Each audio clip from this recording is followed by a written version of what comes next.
Afternoon বন্ধুরা, আমি স্নান টান করে এলাম, দিয়ে পুজো করব।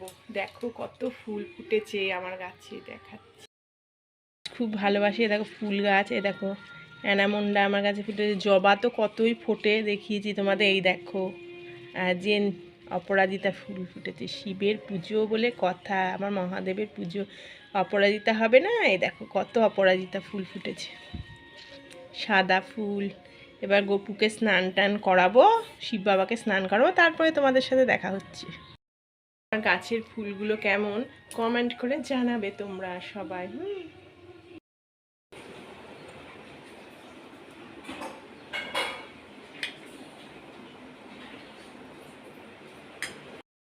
ফার্স্ট এখন খাচ্ছি, ঠাকুরের চিড়ে ভোগ দিয়েছিলাম, সেটাই খাবো। এটা খেতে ভালোবাসো, চলে এসো। আজ পঞ্চমীতে এইটাই খাবার। কে কে খেতে ভালোবাসো? গাছের আম দিয়ে, এই দেখো দই দিয়ে মাখবো, দিয়ে খাবো।